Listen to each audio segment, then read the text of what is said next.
If what you want is real, relevant hunting, you are in the right place.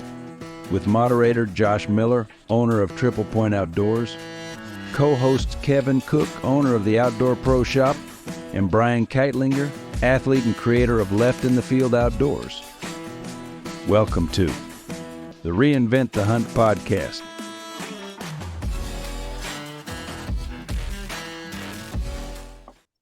Well, welcome everybody. We're on to episode 4 of the Reinvent the Hunt podcast. It's a pretty awesome episode tonight coming at you. We have a guest, my wife Emily, here from the house, and we're going to talk about a pretty special hunt we had together this year. But first, we've got the usual suspects. We've got Brian from Pennsylvania over there, and we've got Kevin from Maryland coming at you. And of course, I'm Josh from Triple Point Outdoors here. So we've got something pretty cool happening this weekend as well. We're going to be down ourselves. Triple Point's going to be down there in Left in the Field Outdoors, as well as a lot of other companies will be in Columbus, Ohio, at the Expo Center for the big outdoors show. Brian, you have a couple words to say about that? Yeah, I actually got asked to do a seminar. It's on Saturday at 4:30 in room A. It's on utilizing mock scrapes to inventory, pattern, and hunt mature whitetails. So I'll be going through and talking a little bit about how I make natural scrapes, natural mock scrapes, how I use some other things, but kind of how I set things up, for success, because I primarily hunt scrapes from the start of the season to the end. So, yep, room A, 4:30, and so that should be a lot of fun. Looking forward to it. That's awesome. Yeah, I know. I learned a whole heck of a lot about scrapes from you and some drip sticks and all kinds of stuff that I didn't know everything about. And Brian's a wealth of knowledge on that. So come down and see him. Listen to the seminar, and we'll be around, of course. Talk to everybody and meet everybody that's down there. It's going to be a lot of fun this weekend. Just kind of low key sportsman show. So this episode today has been pretty special to us. I know we've been waiting to talk about it for a while. We didn't get the full story out of this hunt, and my wife was the lead person here as a hunter. It was just an absolute crazy story this season that never should have happened. And I guess the kickoff of this deer is we didn't know it existed. I mean, we had no idea this deer existed at all. I got this 5-point trail camera out, G36 Flex. It was out, I think, late September-ish is when I got it out. I got the cell cam set up and everything.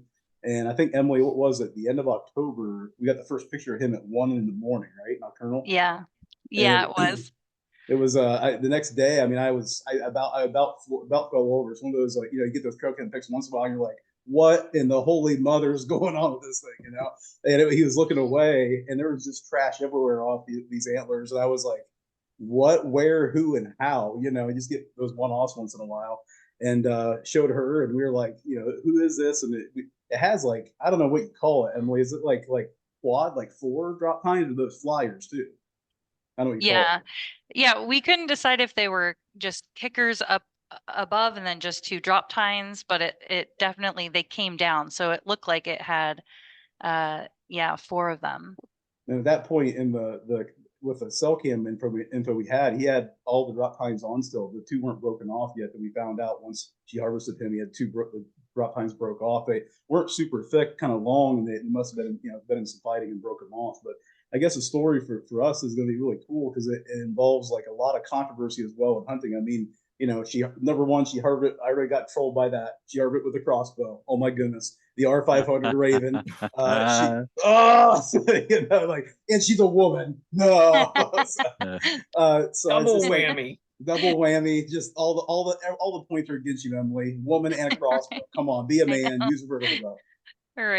Right, but exactly. I want to talk about that a little bit tonight too as we get into the story. But I want you to kind of tell your story first, Emily. Like I know we saw it first, and at that point I think I was hunting with a vertical bow, right? Another farm for another buck, and I changed tactics, of course, and hunted this buck for about a half a month and never saw him once. He was nocturnal at that point, and I ended up harvesting another deer, 10-point, on the farm that I was hunting. And then it set the stage for what was about to happen with you, and we never expected it. So you want to kind of get into that, and the guys can jump in with some questions. So we were set up behind the shop. Brown's game was happening, and he was watching it. Not paying attention. Again. Not really paying attention. We didn't see him at first, and then all at once, Josh looked up and actually saw him. He was standing broadside, and he wasn't looking at us at first. And I started to get the Raven ready.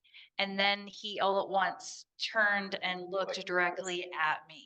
And at that point, I didn't have my tripod set up, so I wasn't able to get a steady shot. So I'm just standing there, kind of nervous because I know I have basically one chance at this, but I couldn't move because he was looking right at me. So I couldn't get the tripod in the right place. Yeah, and I think the biggest thing that brought him in, I didn't know because I had my nose in the phone watching that Browns game, and we were just flabbergasted. You know, you guys probably do the same thing. Kevin, your buck last week you talked about came back, smelled the knock. Well, I had knock right, and Yeah. ended up harvesting him. Yep. How often do weird things like that happen in hunting? I think I call them adventures, but like if you hunt long enough and anybody hunts for any amount of time, you're gonna have stuff like that happen. It's insane, Brian. Same thing, right? These crazy one-off Yep. stories.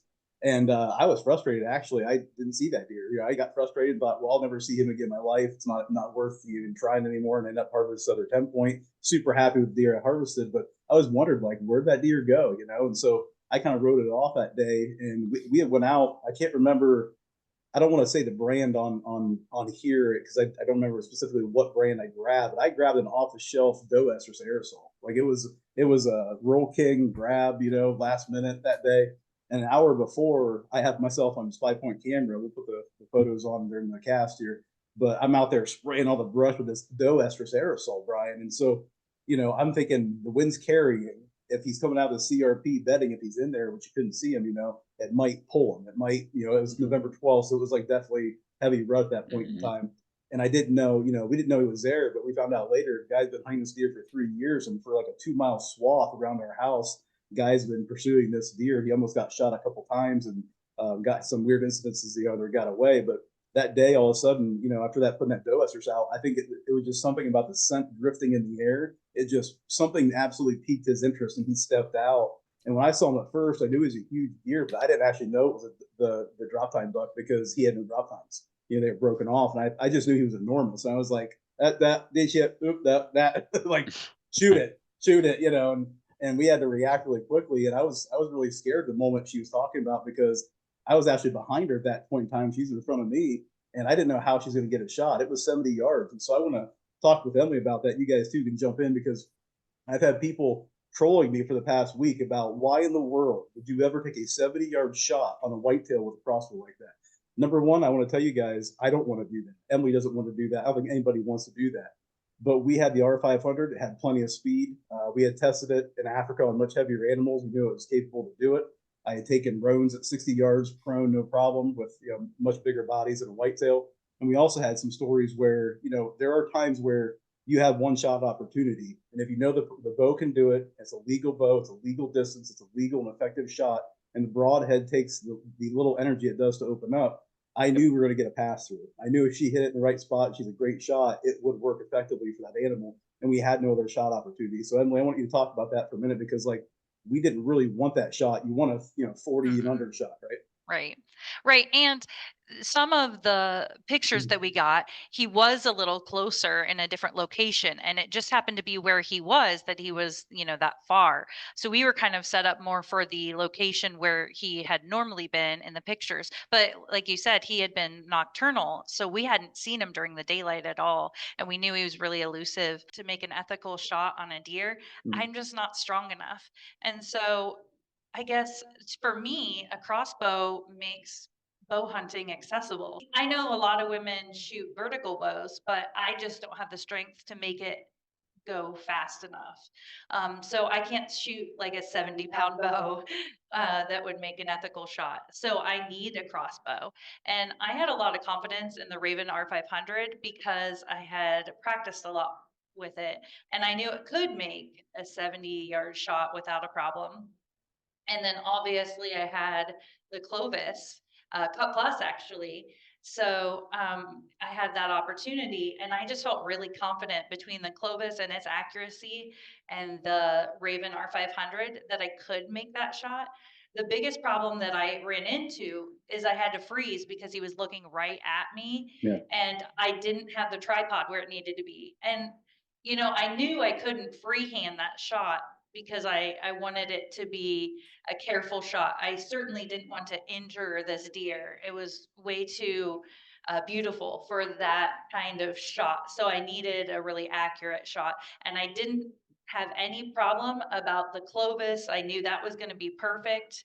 Out of the Raven R500, I knew that was going to be perfect. And I knew my shot could be really good.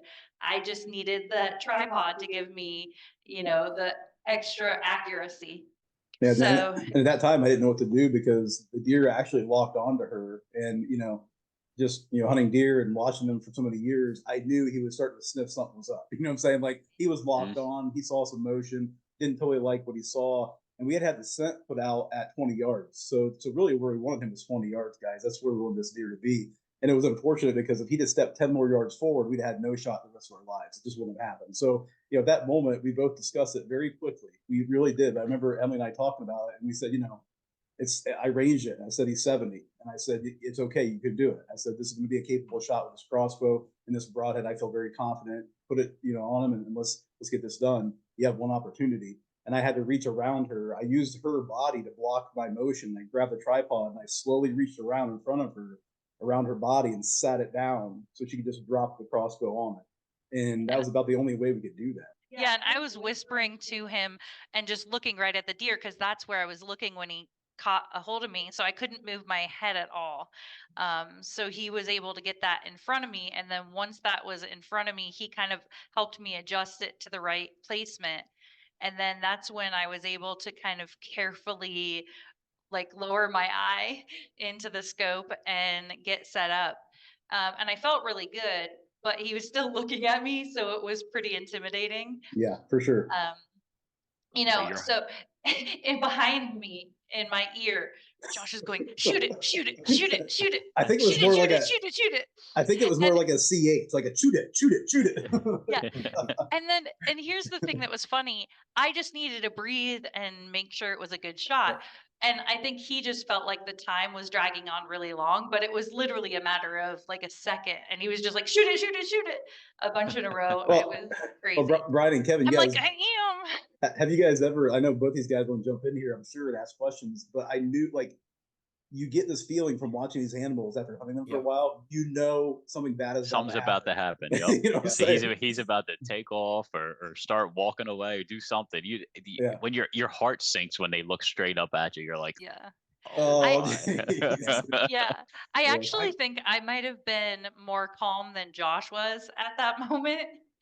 And I was about to pull the trigger, and I could tell his anxiety. That's just not nice. That's I could tell his anxiety was up here. Oh, mine would be. Yeah. My knees would be clapping. I'm surprised you didn't bump your elbow and be like, oh, I can't believe you missed. Yeah, right. I'll have to try again tomorrow, right? Yeah. But I think you hit three really important things on the head because every situation is different. I have a deer 20 yards that duck the string. that are going to jump the string. But I think three important things you hit. Number one is, you practiced a lot, confidence in your equipment, and you were taking shots. Number two, confidence in your broadhead because of what you've done with it and, how well it works. And, those two together are fantastic. And number three, recognizing the body language of the deer and, where it was. Because, I mean, if the deer is standing in the woods at 70 yards, that bolt, I don't care how fast it's going, that bolt's still going to have to go feet up. Yeah. Where you're shooting out into an open field or into a food plot.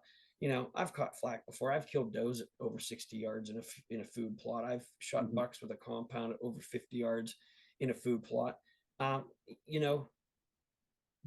It's that confidence. How much you practice, how much you shoot. I mean, Levi Morgan's shooting moose at 101 yards. I mean, the guy just, I mean, you just know. I think, not everybody's going to be that way. Yeah, it's absolutely up to the archer. You have to. There's an efficiency and ethical nature as a hunter. You have to say, hey, what's my equipment? Where am I at? And I've been there before, all over the planet. Like, what am I using? What's the season? Is it foliage or is it dead? Is it dry? Is it noisy? Is it windy? So we had no wind. We had an open field.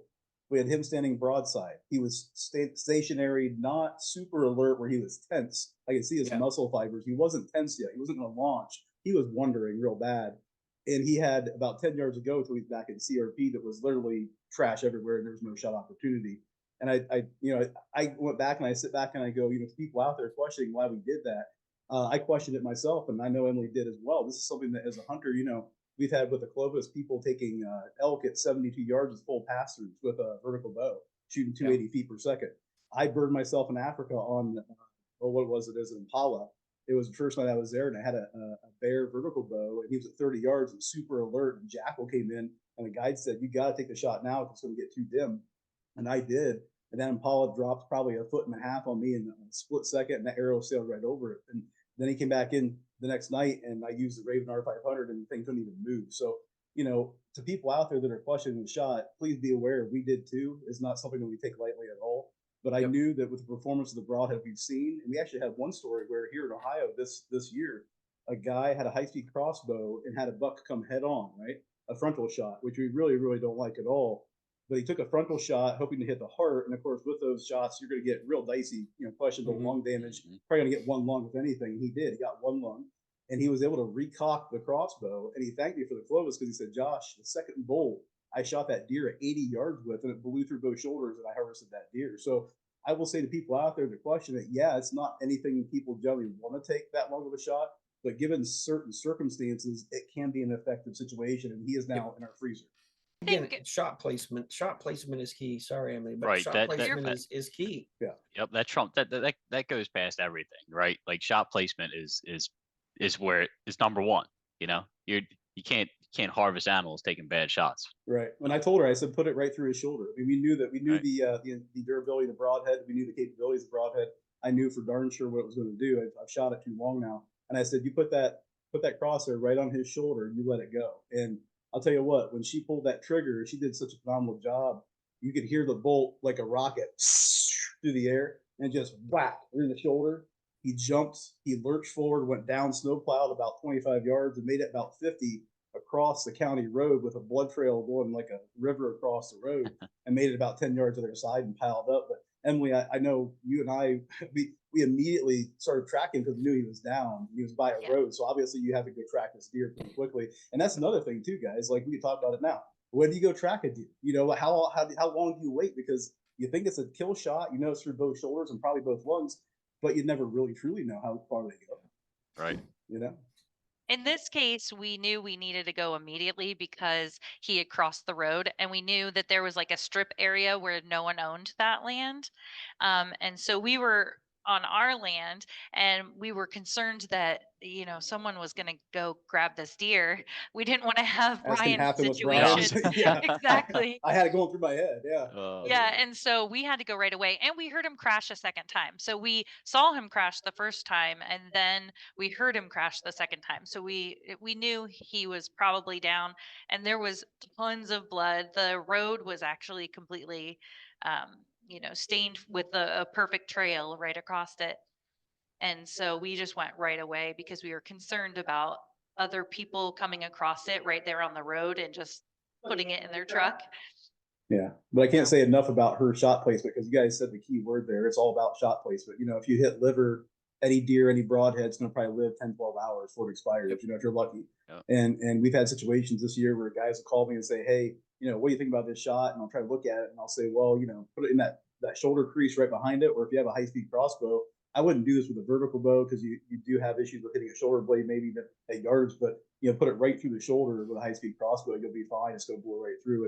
And you want both lungs. I mean, it hands down from what I've seen in all my experiences of bow hunting, just take out both lungs, wait for a broadside or slightly quarter away shot and smoke it, and you make the best shot possible. But I think double lungs the best. I mean, I've shot deer, I blew their heart in half, and they still run 150 yards. It's absolutely crazy. Yeah, but double lung them, they're not going that far. Yeah, it just fills up. It's absolutely insane. And plus, the heart's good to eat, so don't mess that up. Yeah, right. Well, I always remember we went down, across the road, and I had the GoPro, we're tracking it. Matter of fact, it caught us on the slide point coming back out and looking for it. And we walk up, and I remember seeing the antlers kind of sticking up above the grass, and I was like, "Holy cow, he's right there, and he's huge," and just excitement of her and I. Emily, how did you feel in that moment? Yeah, I was extremely excited. And at that point, that's when we actually realized it really was drop tine. We thought it might be, but we couldn't totally tell because, like you had said, the drop tines, the bottom ones had broken off. So from where we were seeing him, we weren't totally sure, but when we came up on him, we knew it was him, and it was really exciting. Obviously the Clovis Cut Plus did an amazing job. I'm sure the Helicut would have done just the same, Yeah. but we were trying out the Cut Plus. And actually last year I was the one trying out the Carnivora for the first time. And so I was purposely trying to use that to test it. And both deer that I got with the Carnivora, I lost the arrows and the broadhead. So we never found them. We tried, we could never find them. So I was concerned that the Cut Plus would get lost and we wouldn't have the broadhead. But fortunately, this time it was super easy to find, and there are pictures, and it just did a phenomenal job. Yeah, we'll post a couple of pictures of the impact, both the entrance and the exit. But it kind of entered. He was slightly quartering, maybe slightly quartering two-ish with a step forward, because it hit left shoulder and blew out right shoulder center mass. I mean, she made a perfect shot because it cut right through both lungs perfectly.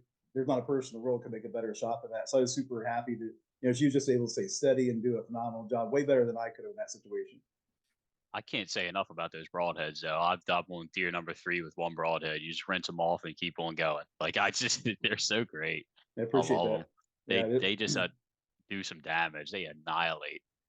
Well, the biggest thing about the Cut Plus and the Helicut, the biggest thing about that mechanical is, it doesn't matter what crossbows do, what trad bows do, what vertical bows do.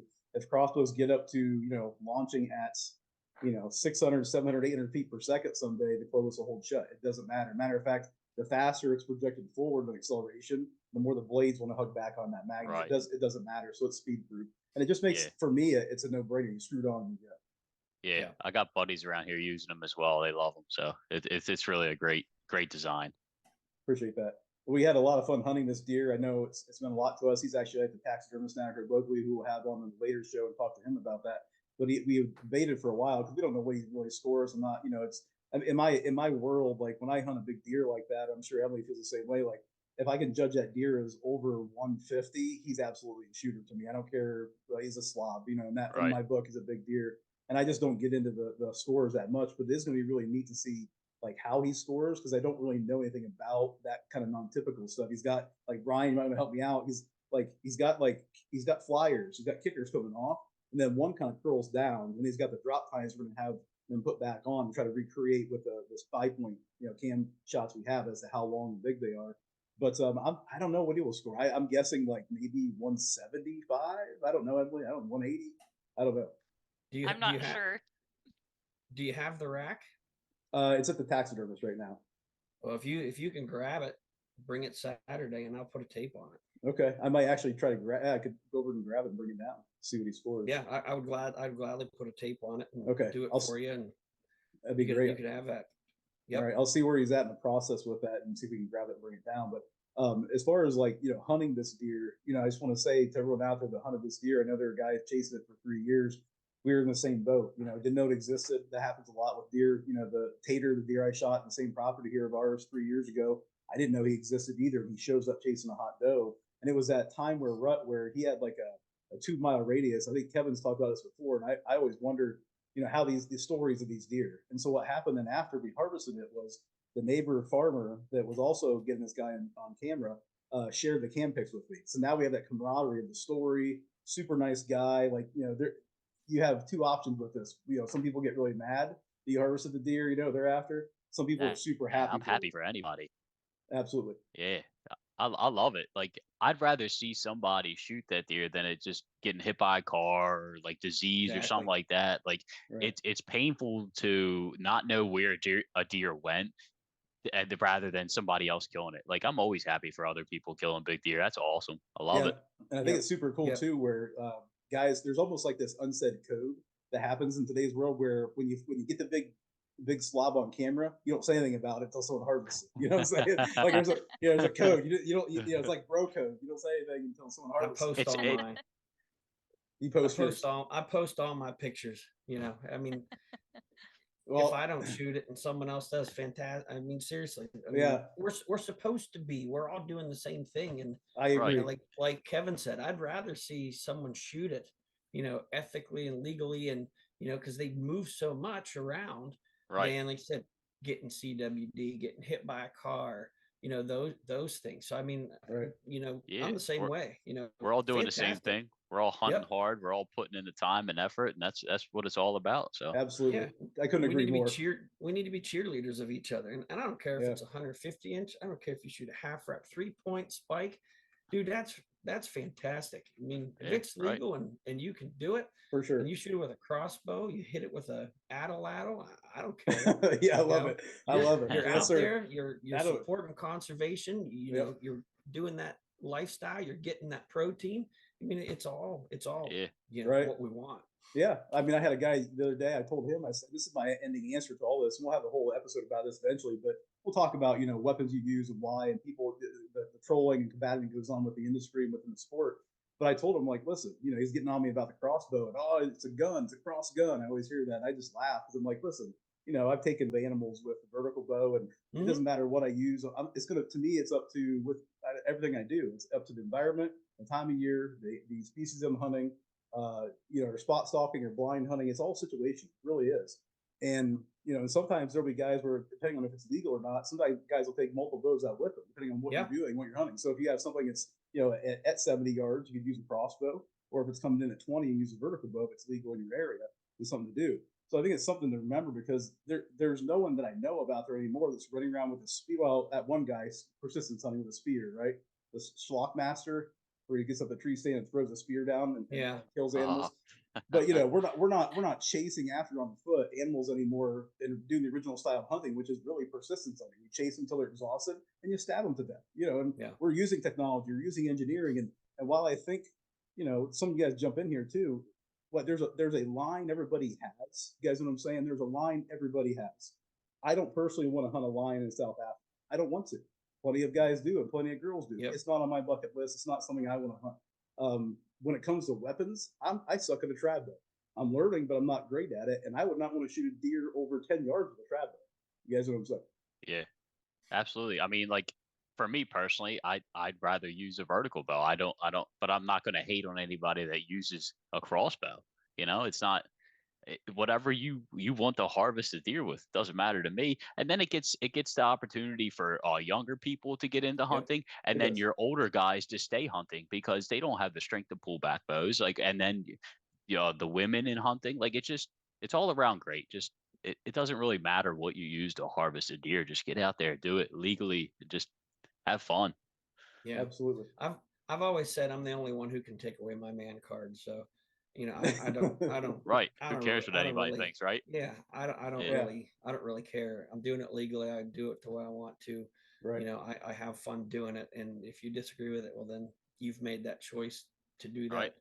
that, on your own. I'm not going to change your Yeah. mind. So like I said, Yeah. it doesn't, in today's society, it's harder for someone to say congratulations It than is. it is for someone to, Yep.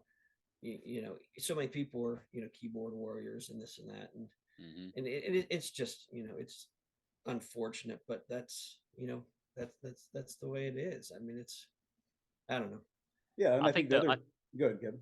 I just think social media is like a big downfall in a way. You know what I mean? Like, I think the majority of people are happy for each other, happy for hunters, Mhm. but then you get the select few, that want to talk stuff on Facebook and Mm-hmm. different types of social media, and yeah, they don't Yeah. matter, but they're making it look bad. You know what I mean? Like, as an industry, Right. but Absolutely. you're gonna have that within anything. So For sure. And what I find interesting is, without doubt, every time someone addresses me or approaches me with those situations, they always go away. They always go away quietly, because I'll make a point. I'll make a valid point and say, well, this is why we use this weapon. This is the situation we chose to use it for, and that's what we're going to do. And he's in the freezer. If Yep. you want to come see him, come have a burger right, with me. You can eat him if you want. He's in the freezer yeah, right now. Come right, on over. I get some bologna. It's great. yeah, But then you, the other thing is, that guy personally, or that girl, I guarantee you, if they were in that situation, they pick up that crossbow and use it from that distance. I guarantee mhm. you they. Right. You made a really great point when we were talking before, is like you were hunting with a crossbow in South Africa, but you were testing your broadheads to make sure they were good to go for Right. everybody to use. And that's like a Absolutely. point like nobody thought. I didn't even think about that. I'm like, that's a really good point. Like you got to test them, Yep. so Yeah. it's things people don't even think of, to be honest with you. Yeah, and that's usually when I come back and explain to people the why behind what I did, and the fact that we're coming up on turkey season here, and I ran through, put a turkey foot mechanical through in South Africa. We're hunting an ostrich. I mean, we're going hunting the biggest bird in the world with a turkey foot. We put it right through the whole body at 60 yards. So, Kevin, you're right. You have to test these things, make sure they're going to go through different bone structure and animal tissue on different species around the whole planet, and that's why we were doing what we're doing. So Right. I think this overall hunt with, I know Emily and I, very special for us. It's going to be neat to have that deer back from the taxidermist for both of us. I think, honestly, Emily, I think he might score bigger than Tater on the wall already that I got. Maybe. I'm be a little I jealous. My man card's gone, Brian. Can't It wait It's to might- hear gone. this one. It's gone Hey, too. Brian, you might want to just score it a little bit lower. Just a little, I can't just to see keep the that. peace. Make me feel good. Make me feel good. One Just of the remember, things it's that was only a number. It's Yeah, that's only a right. number. It One doesn't of take the away things that from the was hunt. that's true. One of the things that was really funny was we were trying to get Drop Tine and get him in the truck and all of that and take media pictures and everything. And like I said, we were near the road and everyone comes through there, and it's a very local area that people kind of know each other. And so we ended up with a crowd, a literal crowd of people from all over the area that realized that someone had finally got him. And they all saw Josh first. So they kind of thought it was his deer, because obviously he was taking care of the hard work of dragging and all of that. Yeah. and Stereotypes. then he's Yeah, like, "Oh no, I'm not stereotype. the shoot. Oh no, I'm not the shooter." And he points to me, and it was kind of actually embarrassing because there was literally a crowd gathering, and they were all waiting for someone to get this deer. And like we had said earlier, we didn't even know he existed until like a month before that, and all of these other hunters had been trying to get him this whole time. And I just said, "Oh my goodness, it's double bad because not only is it crossbow, she's a woman." So I was laughing about it. It's great. It's great. They were all good about it. Everybody's had a good time. They all laughed too. But I think at the end of the day, it's a great story and a great adventure. And I want to thank you guys for coming on tonight and talking about it and hearing the story. And to everyone out there, we hope that this conveys the love of hunting, the adventure of hunting. And then every once in a while, you get a one-off or you get a chance at a deer like that. But that's not usually what we look for, not usually what happens in life. And it's going to be a neat and special story for us going forward. So I want to thank everybody for tuning in to the Reinvent the Hunt podcast tonight. Check everybody out down at the Columbus Outdoor Show, the expo this weekend. Please like, subscribe, and just a little review for the podcast. Watch us on YouTube when it comes out. And I can't wait to have the next episode on. We've got killer food plots coming in. Should be a good one. Oh yeah. Be a good one. Yeah. It's that time of year. That's right. All right, everybody. Take care.